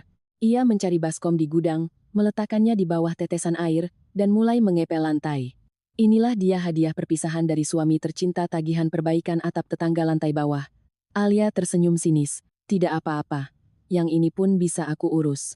Ia menelepon teknisi gedung, memanggil tukang ledeng, dan kemudian menghubungi perusahaan jasa cuci karpet. Ia menyelesaikan masalahnya sendiri, dan ini memberinya kekuatan. Ia bukan lagi korban yang tak berdaya. Ia adalah nyonya atas kehidupannya sendiri.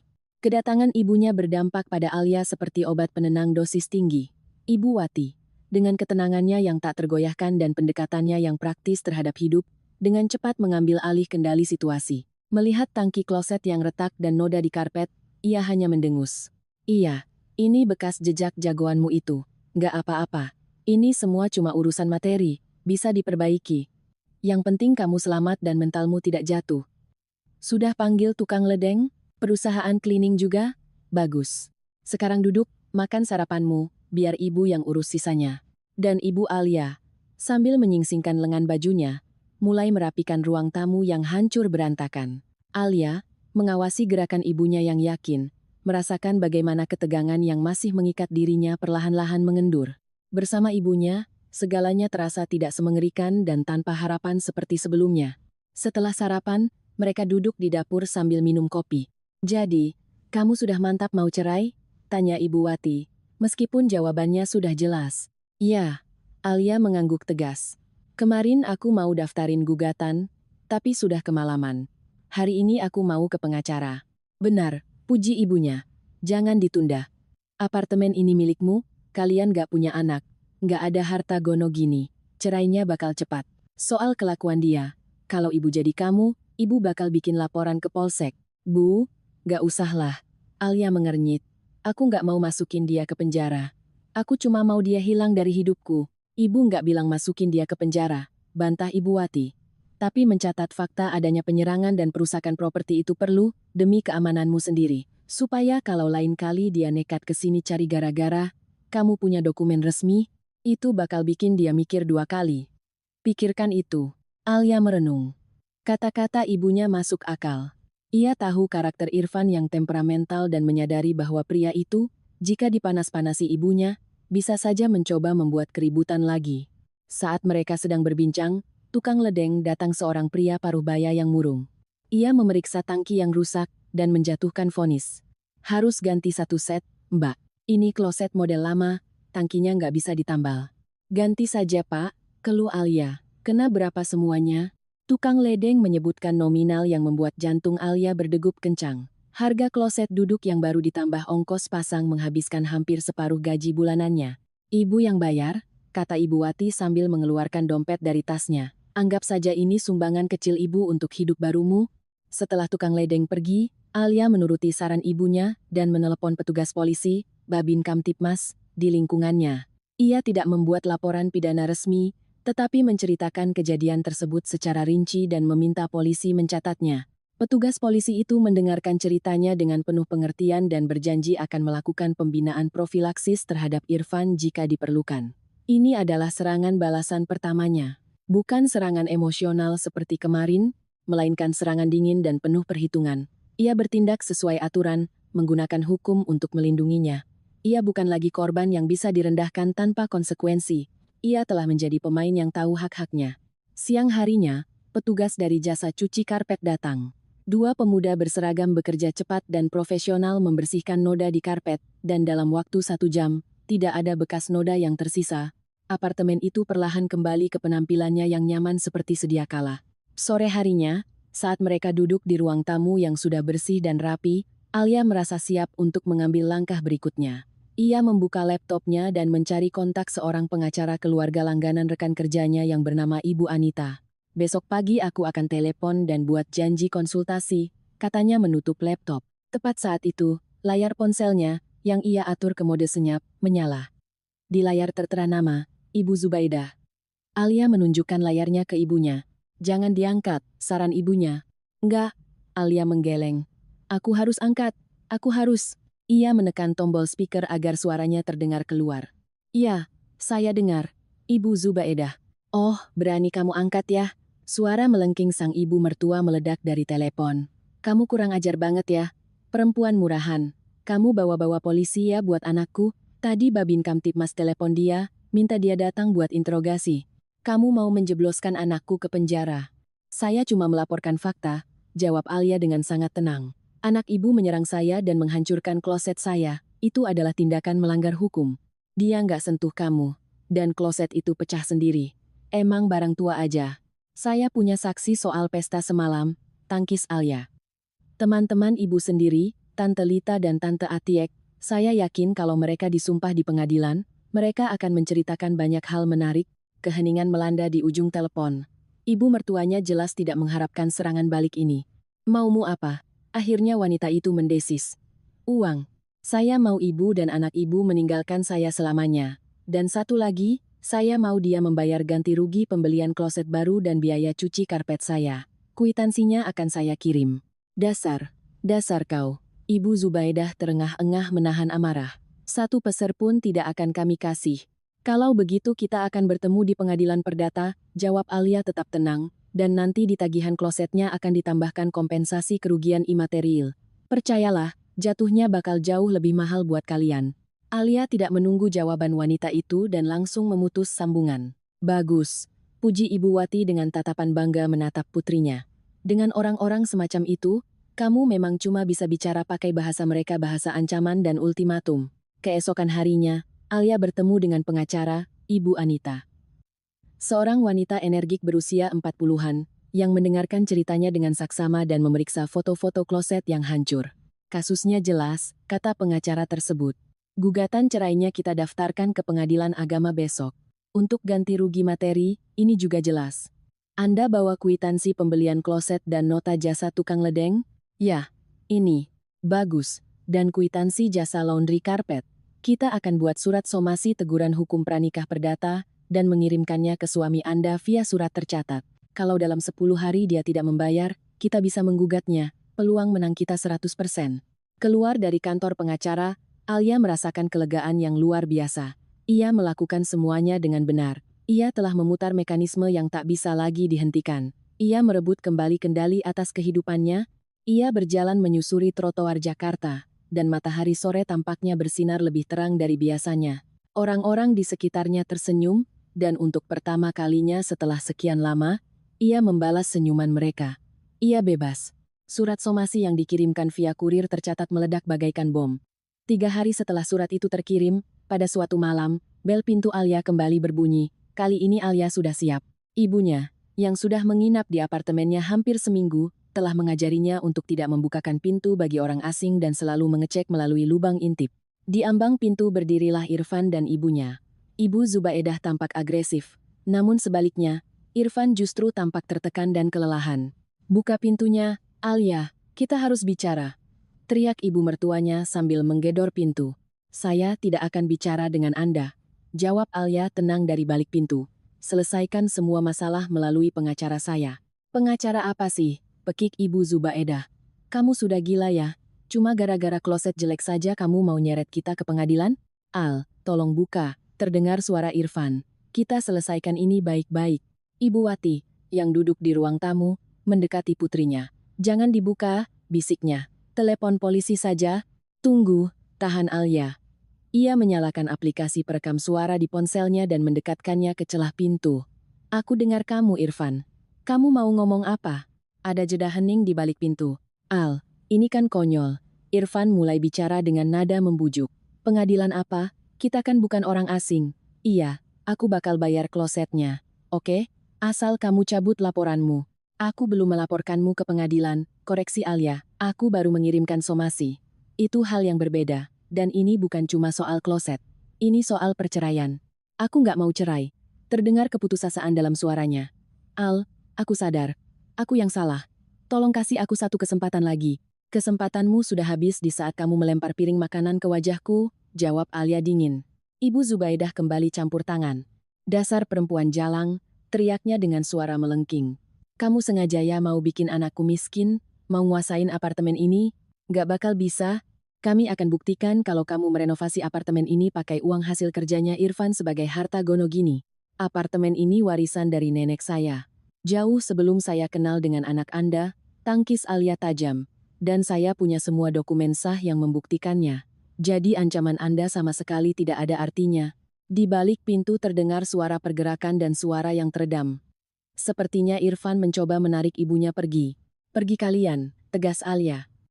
Atau aku benar-benar akan panggil polisi, dan kali ini aku punya bukti rekaman ancaman kalian. Setelah itu, suasana menjadi sunyi. Alia menunggu beberapa menit, lalu mengintip lagi melalui lubang pintu. Koridor itu kosong. Ia mematikan alat perekam dan menyimpan filenya. Nah kan, kata Ibu Wati. Sekarang kamu punya satu lagi bukti kelakuan buruk mereka.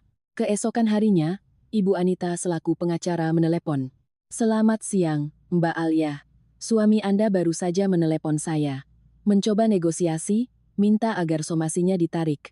Saya sudah jelaskan bahwa itu tidak mungkin, dan menyarankannya untuk mencari pengacara sendiri. Dia kedengarannya sangat frustrasi. Sudah kuduga, helaan napas Alia. Bersiaplah, mereka mungkin akan mulai bermain kotor, peringat si pengacara. Dari nada bicaranya, mereka sedang panik dan mungkin akan melakukan apa saja, menyebar gosip tentang Anda, menekan Anda lewat teman-teman lama, atau bahkan mengancam. Saya siap, kata Alia mantap. Dan benar saja, beberapa hari kemudian sahabat lamanya, Siska, meneleponnya. Al, halo. Aku kemarin gak sengaja papasan sama Irfan. Dia cerita macam-macam loh, katanya kamu ngusir dia dari rumah, ngajuin cerai, terus malakin dia minta uang banyak. Benar begitu? Benar, konfirmasi Alia. Tapi kenapa, Al? Terdengar nada kebingungan dari Siska. Dia bilangnya kalian cuma berantem kecil karena hal sepele, terus kamu tiba-tiba langsung emosi. Sis, hal sepele itu adalah piring berisi pangsit rebus yang dia lumurkan ke wajahku di depan mata ibunya dan teman-teman ibunya, potong Alia tajam. Terjadi jeda panjang di telepon. Astaga, akhirnya Siska bersuara. Dia nggak cerita soal itu. Tentu saja tidak, Alia tersenyum getir. Dia menceritakan segalanya agar aku terlihat seperti istri histeris yang merusak rumah tangga cuma gara-gara masalah remeh. Dari percakapan ini, Alia paham bahwa Irfan dan ibunya mulai melancarkan perang informasi. Mereka mencoba memosisikannya sebagai pihak yang bersalah dan menjelek-jelekannya di mata teman-teman mereka. Namun Alia tidak peduli lagi. Ia tahu kebenarannya, dan itu sudah cukup. Seminggu kemudian, Irfan memenuhi tuntutan yang tertera di surat somasi. Ia mentransfer sejumlah uang yang menutupi harga kloset baru, biaya tukang ledeng, dan jasa laundry karpet ke rekening Alia. Rupanya ancaman masuk pengadilan membuat mereka gentar. Namun, ia tidak mau menandatangani surat cerai dari pengadilan agama, berharap Alia mungkin akan berubah pikiran. Tetapi Alia tidak berubah pikiran. Ia mulai menjalani kehidupan barunya yang tenang. Ibunya telah kembali ke Bandung 2 minggu kemudian setelah memastikan putrinya aman dan bisa berdiri di atas kakinya sendiri. Alia kembali bekerja di Perpusnas, di mana rekan-rekannya menyambutnya dengan simpati dan dukungan. Ia mulai rutin berenang, nongkrong bersama teman-temannya, membaca buku-buku sastra yang dulu tak sempat ia baca, karena tidak punya waktu.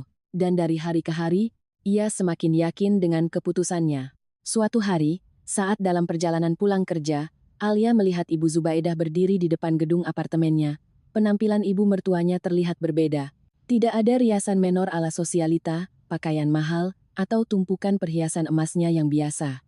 Wanita itu berdiri tertunduk, dengan bahu melorot, dan posturnya memancarkan semacam kebingungan. Alia, panggilnya saat Alia mendekat. Kita perlu bicara. Kita nggak punya bahan pembicaraan apapun, Alia hendak menjawab begitu, tapi sesuatu pada tatapan ibu mertuanya menghentikannya. Wanita itu benar-benar terlihat menderita. Tolonglah, tambah Ibu Zubaidah. 5 menit saja. Alia ragu, tapi akhirnya mengangguk. Baik, tapi di luar saja. Mereka berjalan menuju bangku taman di area kompleks apartemen. Aku datang mau minta maaf, ucap ibu mertuanya dengan susah payah, tanpa menatap mata Alia. Buat malam itu, buat semuanya. Alia diam saja, menatapnya, menunggu kebohongan atau manipulasi selanjutnya. Kondisi Irfan buruk sekali, lanjut Ibu Zubaedah. Dia nggak mau makan, nggak bisa tidur. Dia juga dipecat dari showroom. Dia cuma ngomongin kamu terus. Dia bilang dia menghancurkan semuanya, bilang dirinya sendiri bodoh.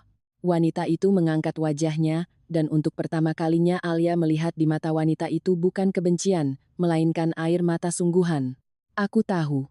Aku yang salah atas semuanya. Akulah yang membesarkannya jadi seperti itu. Aku yang menghasutnya buat membencimu. Aku pikir aku melindunginya, padahal sebenarnya aku melukainya seumur hidup. Maafkan aku, kalau kamu bisa. Kembalilah padanya. Tanpamu dia bakal hancur. Alia mendengarkan pengakuan yang sudah sangat terlambat ini dan tidak merasakan kepuasan dendam maupun rasa gembira, melainkan hanya kesedihan yang hening. Semuanya sudah sangat terlambat, Ibu Zubaedah, katanya dengan lembut. Sudah sangat terlambat. Ibu Zubaedah menatap Alia dengan putus asa. Wajahnya, yang kini kehilangan topeng keangkuhannya yang biasa, terlihat asing dan menyedihkan. Tapi dia masih cinta sama kamu, serunya, dan dari suaranya terdengar isakan tangis yang nyata. Dia sudah sadar sama kesalahannya, manusia kan bisa berubah. Bisa, Alia menyetujui. Tapi untuk berubah itu butuh waktu dan keinginan yang kuat dari diri sendiri. Dan saya tidak mau lagi jadi bagian dari eksperimennya terhadap dirinya sendiri. Saya tidak mau lagi jadi perawat, psikolog, atau tong sampah pembuangan bagi masalah mentalnya. Saya cuma mau hidup tenang. Alia bangkit dari bangku, memberi tanda bahwa percakapan itu telah selesai. Saya tidak menyimpan dendam pada ibu, sungguh. Saya malah agak berterima kasih. Kejadian malam itu membuka mata saya pada banyak hal. Tolong sampaikan pada Irfan untuk segera menandatangani berkas perceraian di pengadilan. Itu jalan terbaik bagi kita semua. Alia berbalik dan berjalan menuju lobi gedung tanpa menoleh. Ia mendengar tangisan pelan di belakang punggungnya, tetapi ia tidak berhenti. Keretanya sudah berangkat, dan ia bersyukur telah turun di stasiunnya sendiri, bukannya terus menumpang sampai tujuan akhir, di mana kehancuran total sudah menantinya. 2 hari kemudian, seorang kurir mengantarkan berkas perceraian yang telah ditandatangani oleh Irfan. Semuanya telah selesai. Secara resmi, sidang cerai berlangsung tanpa keributan dan cepat. Di pengadilan mereka tidak saling bertatap muka. Semua diselesaikan melalui pengacara. Alia tidak menuntut apa-apa selain kebebasannya, dan Irfan tidak keberatan. Alia memulai babak baru dalam hidupnya. Awalnya terasa sunyi dan canggung. Ia seringkali mendapati dirinya tanpa sadar memasak porsi untuk 2 orang atau membeli yogurt kesukaan mantan suaminya. Namun lambat laun, kebiasaan itu memudar, digantikan oleh hal-hal baru. Ia mendaftar kursus bahasa Italia yang sudah lama diidamkannya. Mulai rajin mengunjungi pameran seni dan teater, serta berkumpul lagi dengan teman-teman kampusnya yang dulu hampir tak pernah ia temui selama menikah. Dan ia baru menyadari bahwa dunia ini begitu luas dan menarik, bahwa ada banyak hal indah di dalamnya selain sekadar berusaha menyenangkan hati suami dan ibu mertua. Ia kembali banyak membaca bukan cuma untuk urusan pekerjaan, melainkan juga untuk kesenangan jiwa. Ia menemukan kembali dirinya sendiri, keinginannya, dan mimpinya. Terkadang ia memikirkan Irfan, bukan dengan kemarahan atau dendam, melainkan dengan semacam kesedihan yang berjarak. Ia berharap pria itu juga bisa menemukan jalannya sendiri, benar-benar menjadi dewasa, dan menjadi bahagia tapi tanpa dirinya. Suatu hari, sekitar setengah tahun setelah perceraian mereka, Alia berpapasan dengan Irfan di sebuah toko buku besar. Pria itu sedang berdiri di bagian rak novel kontemporer dan penampilannya terlihat sangat berbeda, lebih kurus, rambutnya dipotong pendek rapi, mengenakan pakaian yang rapi. Irfan juga melihat Alia, dan sejenak mereka terdiam, saling menatap melintasi deretan rak buku. Irfanlah yang lebih dulu mendekat. "Hai," sapanya, dan suaranya terdengar tenang, tanpa nada keras atau meledak-ledak seperti dulu. "Hai," balas Alia. "Gimana kabarmu?" "Baik." "Kamu?" "Aku juga." Irfan tersenyum tipis. "Aku dapat kerjaan baru di perusahaan logistik. Posisinya lumayan, tanggung jawabnya besar." Ikut senang mendengarnya. "Aku sekarang rutin ke psikolog," tiba-tiba ia berkata, menatap langsung ke mata Alia. "Berusaha membereskan semuanya. Masalah masa kecilku, ibuku, dan tentang kita." "Itu hal yang bagus," Alia mengangguk. "Mama juga berubah," tambah Irfan. "Dia lebih tenang sekarang. Bahkan dia minta maaf padaku, sungguh-sungguh bilang kalau dia selama ini salah." Mereka terdiam sesaat. Al, aku tahu masa lalu nggak bisa diputar ulang, ucap Irfan. Aku juga nggak bakal minta maaf lagi, karena perbuatanku dulu itu nggak pantas dimaafkan. Aku cuma mau kamu tahu, aku sudah mengerti semuanya, dan aku berterima kasih atas pelajaran malam itu. Memang sangat menyakitkan, tapi kayaknya cuma dengan cara itu kepalaku bisa sadar. Irfan mengulurkan tangannya. Sukses terus buat kamu, Alia. Alia menjabat tangan pria itu. Telapak tangannya terasa hangat dan tegas. Sukses juga buat kamu, Van. Irfan berbalik dan berjalan menuju pintu keluar. Alia menatap punggungnya dan merasa bahwa cerita ini benar-benar telah selesai. Tanpa teriakan, tanpa air mata, tanpa saling menyalahkan. Keduanya telah melewati jalan mereka masing-masing, mengambil pelajaran dari hal itu, dan melangkah maju, dengan jalan mereka masing-masing. Alia kembali memilih buku. Ia mengambil novel terbaru dari penulis favoritnya, membayarnya di kasir, dan melangkah keluar ke jalanan Jakarta. Hari itu hujan rintik-rintik, menyelimuti kota dengan suasana sejuk dan bersih. Alia berpikir bahwa hidupnya saat ini bagaikan kertas putih yang bersih, dan ia sendirilah yang akan menulis cerita bahagia yang baru di atasnya. Cerita di mana karakter utamanya akan mencintai dan menghargai dirinya sendiri lebih dari apapun, dan ini adalah penemuan paling tepat dan penting yang pernah ia capai. Ia berjalan di sepanjang trotoar yang basah, dan rintik hujan mendarat di pipinya, bercampur dengan air mata yang tak diundang namun terasa sangat melegakan. Itu adalah air mata perpisahan dengan masa lalu, serta kegembiraan menatap masa depan. Ia bebas, dan itu terasa sangat indah. Setahun berlalu, kehidupan Alia mengalir tenang dan teratur seperti sungai yang lebar usai badai. Ia masih bekerja di Perpustakaan Nasional, dan pekerjaannya memberinya kepuasan yang tulus. Dunia buku, keheningan, dan ilmu pengetahuan adalah elemen aslinya, tempat perlindungannya di mana ia merasa benar-benar berada di tempat yang tepat. Kursus bahasa Italianya berkembang menjadi hobi yang serius. Ia kini sudah bisa membaca karya Umberto Eco dalam bahasa aslinya, bahkan mulai menerima pekerjaan sampingan menerjemahkan literatur sejarah, yang menambah pemasukan yang lumayan bagi gajinya. Apartemennya pun berubah. Ia melakukan sedikit renovasi, membuang semua sisa-sisa pengingat akan masa lalunya. Di tempat sofa Irfan dulu berada, kini terdapat sebuah kursi santai untuk membaca yang nyaman serta lampu lantai standing yang estetis. Karpet permadani Turki yang terselamatkan dari noda minyak itu masih tergelar di tengah ruang tamu, namun kini tampak lebih cerah dan anggun. Alia telah belajar menikmati kesendirian.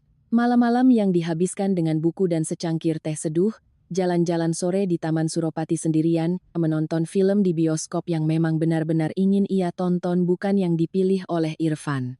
Ia kembali berkenalan dengan dirinya sendiri dan menemukan sisi-sisi baru dari dirinya. Ternyata ia tidak hanya menyukai malam yang sunyi, tetapi juga pertemuan yang ramai dengan sahabat-sahabatnya. Ternyata ia cukup mengerti soal seni modern. Ternyata ia bisa menjadi orang yang humoris, santai, dan tanpa beban. Tentang Irfan, ia hampir tidak pernah mengingatnya. Sesekali ia mendengar kabar angin dari kenalan lama mereka. Mantan suaminya itu ternyata benar-benar serius membenahi hidupnya. Kariernya melejit di dunia logistik, dan ia baru saja mencicil sebuah apartemen kecil di pinggiran Jakarta. Irfan masih berhubungan dengan ibunya, tetapi menurut kabar, ia telah berhasil membangun batasan yang jauh lebih sehat dengannya. Alia ikut bahagia mendengarnya. Ia tidak mendoakan hal buruk bagi pria itu. Sebaliknya, ia berharap Irfan bahagia.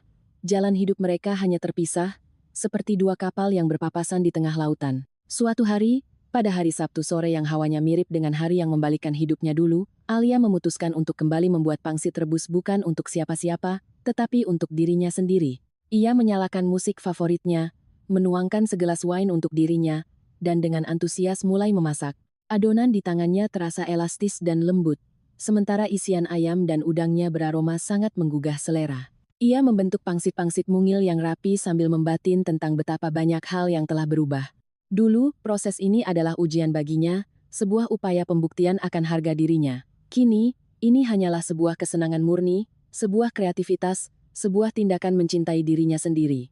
Ketika pangsit-pangsit itu matang, ia merebus porsi kecil, menuangkan sedikit minyak wijen, chili oil, kecap asin, dan menaburkan sayuran hijauya, daun seledri dan daun bawang yang sangat ia sukai lalu duduk di meja makan di dekat jendela.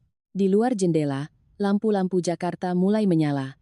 Dari gedung seberang, cahaya terang berpendar dari jendela apartemen lain, dan di balik setiap jendela itu terdapat kehidupannya sendiri, dengan segala drama, kebahagiaan, dan tragedinya masing-masing. Alia memakan pangsit rebus buatan rumahnya yang sempurna, menyesap wine yang pekat, dan merasa benar-benar bahagia. Bukan kegembiraan masa muda yang menggebu-gebu, melainkan sebuah kebahagiaan yang hening, dalam, dan disadari, kebahagiaan khas seorang wanita dewasa yang telah berhasil melewati badai ujian, dan akhirnya menemukan jati dirinya. Tepat pada momen itu, ponselnya bergetar. Nomor tidak dikenal. Alia sempat menegang selama sedetik, lalu mengangkatnya dengan tenang. Halo? Alia, ini Ibu Zubaedah. Alia membeku dengan sendok menggantung di tangannya. Suara mantan ibu mertuanya terdengar berbeda. Pelan, ragu, hampir memelas. Selamat malam, Bu, jawabnya sopan. Alia sayang, Ibu. Ibu nggak tahu harus mulai dari mana. Intinya, Ibu menelepon cuma mau minta maaf lagi padamu.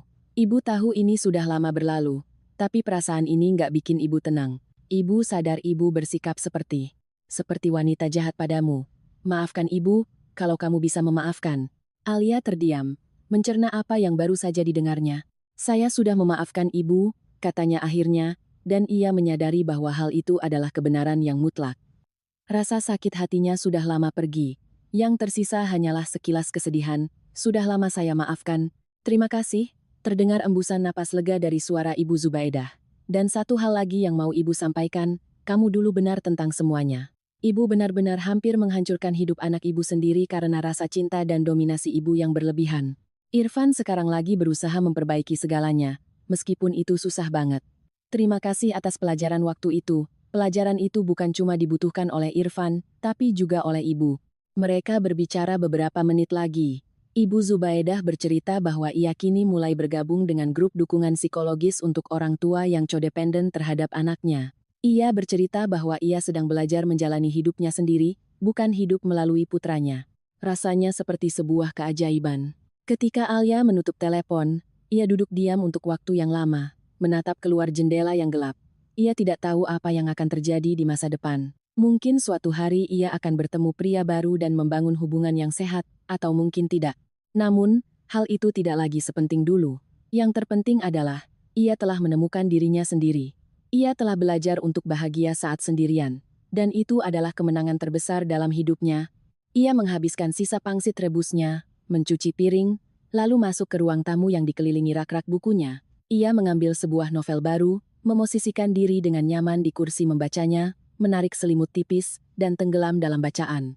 Di luar sana rintik hujan kembali turun. Tetapi di dalam apartemen kecilnya yang hangat ini, yang ada hanyalah kedamaian dan ketenangan yang abadi. Dan itu adalah segalanya yang ia butuhkan untuk bahagia. Jika cerita ini menyentuh hati Anda, jika Anda percaya bahwa setelah malam yang paling gelap selalu ada fajar yang menyingsing, silakan berikan like dan ikuti halaman ini. Dukungan Anda membantu kami menciptakan cerita-cerita baru yang tulus tentang kehidupan, cinta, dan kekuatan jiwa manusia.